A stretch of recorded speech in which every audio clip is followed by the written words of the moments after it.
Toronto Raptors will be moving on to face the Cleveland Cavaliers in the Eastern Conference Final. First Eastern Conference Finals for the Toronto Raptors. They disposed the Heat in 7 games in a sloppy, pretty poor shooting 7-game series overall, although it wasn't without a lot of drama. There's a couple things we haven't seen before with this Miami Heat team, and we haven't seen before with this Toronto team.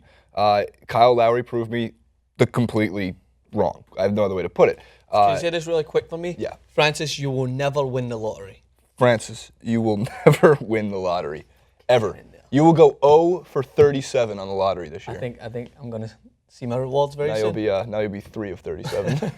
A couple scratch offs. You have some $2 winners. That's all I need. But yeah, so to me, it's just like it was an inconsistency thing. You know, game 1 doesn't show up, they lose on their home court. Game 2 plays better, shows up, they win. And again, I'm gonna get to Biyombo, Jonas Valanciunas' injury a little bit later on. But again, I'm going to stick to this one. The Raptors win games based on Kyle Lowry and DeMar DeRozan's play. It starts and ends with them, especially when Kyle Lowry puts the game in his own hands, which he actually did against the Cavs in the regular season. It's like a godly performance. He's went off for 40-plus points, and that was a big deal because if that happens, who knows what's going to happen? Maybe they take a game or 2 against the Cleveland Cavaliers, but more on that later. Yeah, and that's the main point I was just going to allude to, Jason, is that you won't get the same kind of breathing space that the Miami Heat gave Toronto Raptors when those players weren't shooting anywhere near the percentage that they should be shooting. DeMar DeRozan and Kyle Lowry at the start when the Heat kept themselves within the tie. Many people didn't expect them to get that distance, but they took advantage. But then also their inconsistencies would end up catching up to them, and Toronto would go on and win. The Cavs will not give you that fucking chance. No way. If you give the Cavs 1 or 2 game lead, I think it could be nasty. It could be a clean sweep for the Cavs. But when you see Kyle Lowry like last night shooting 35 points and looked as if he was carrying the team on his back, big players have to do that relentlessly when it comes to these big games, especially against a team like the Cleveland Cavaliers. Kyle Lowry and DeMar DeRozan are going to have to be shooting lights out every game, every night, and that's what you expect from your all-star players. That's the reason they're there in the first place. It's not like we're suddenly just conjuring up this myth like, shit, I wonder if DeMar DeRozan and Kyle Lowry just like shoot out of their mind. Maybe they'll be in with a shot. Well, they've been doing it for the majority of the season. That's why we actually gave the Raptors a big chance when it came to the playoffs. So I think if they're able to be a little bit more consistent, it just all depends, I think, on how they counteract the Cleveland Cavs. Because no matter, even if I think that Kyle Lowry, DeMar DeRozan, the whole Toronto team are shooting unbelievably from the field, it's how you defend against the Cleveland Cavs. How do you stop LeBron James? How do you stop Kyrie Irving from scoring at the moment? How do you stop Kevin Love from the mismatches that you're talking about, which I've noticed now that you highlight it more. He did such a good job, and the team as a whole, at moving to allow and free up space for Kevin Love to get away that easy shot. So it's how you defend against that. That's what I want to think about. So another, to touch on that too, especially with Game 7, I was talking with Dan before the clip as well, there was a major size problem for the Heat, which actually worked in Game 6. They were playing Justice Winslow at center. Yeah. You're asking a lot from your rookie, and I am so partially biased to Justice Winslow because I love everything about his game and what he can eventually become. He's a great wing defender. He's a pretty advanced wing defender when it comes to his age and his size, but he's not a center, and he barely can get away with being a strong 4. But they played him there, and in Game 6 it kind of worked because it threw Dwayne Casey a curveball. Dwayne Casey's not that great of a coach. Dwayne Casey doesn't really adjust that well in games. He adjusted very well between Game 6 and 7 because Biyombo simply abused that matchup. Yeah. Biyombo deserves the utmost credit because when Jonas Valanciunas went down, they needed somebody else to step up. They actually needed 2 people to step up. They needed Biyombo to step up, and he had some emphatic dunks on the pick and roll that were just showed his strength. He was great on the defensive end of the floor, and he was able to grab a couple double doubles throughout that series. But also DeMar Carrol, someone who I pretty much ripped into for the amount of money he's making, chooses the best time to step up. Yeah. They signed him for defense and 3-point shooting. And what did he do in Game 7? Played the best defense of the season for himself and hit 2-3 big, I'm talking big threes, which really started to pull the Raptors away from the Heat in midway through the beginning of the fourth quarter where it started to become kind of a rout. It was one of the largest it was the largest Game 7 loss for the Miami Heat in a franchise. The Heat going into that series were undefeated in Game 7s with Dwayne Wade on that team in the Dwayne Wade era.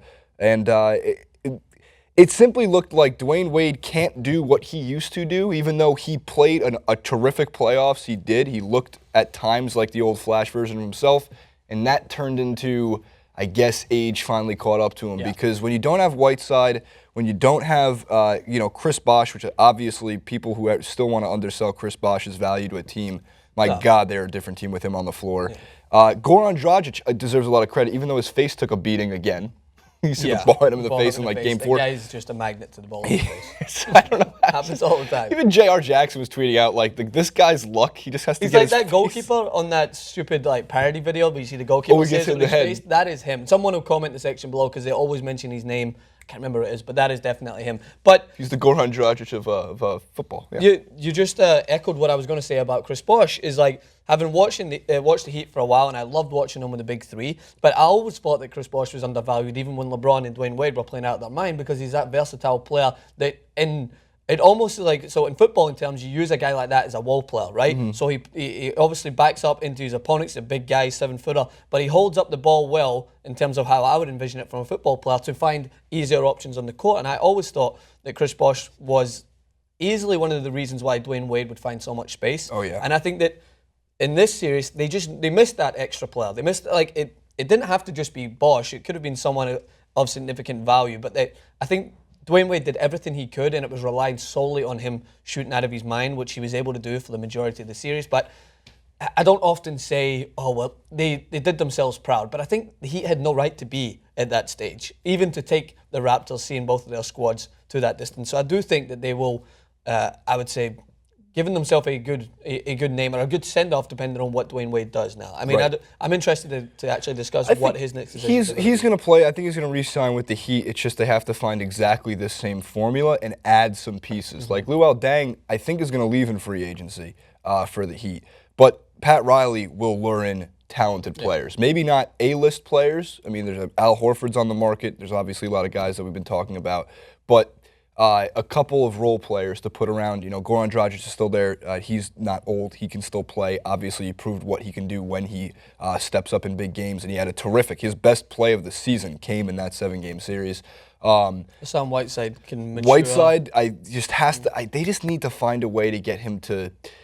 Again, his blocks are tremendous. He had triple doubles with blocks. But defensively, his foot, he gets abused in matchups with the better players in the league. And if he wants to be considered this elite center, this experiment that's going to work out, he has to start playing as a rim protector as much as he is an offensive threat. Because if he can play both ends of the court, you have another great potential all-star guy right there alongside Wade, who's going to be 35 next season, I think, 34, 35.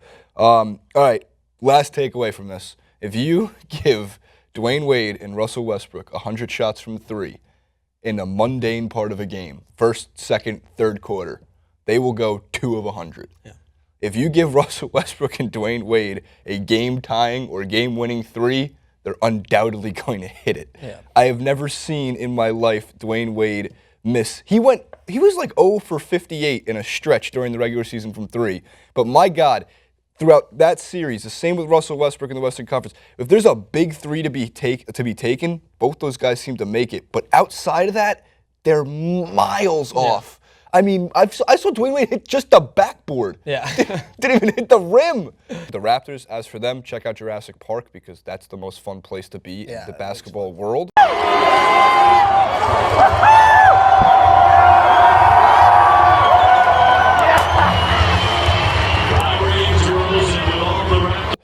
We'll show you some B-roll of that and those fans. Back later with Andre to go over the Eastern-Western Conference Finals previews, which will be up later today as well. Make sure to check those out. Make sure to comment below on this clip as for what you thought about Heat vs. Raptors Game 7 at Francis_Maxwell on Twitter, at Francis Maxwell Host on Instagram, at TYT Sports, at Jason Rubin 91, at Jacory in the booth, at Bart in the booth, at, it's all that stuff. You know where to go.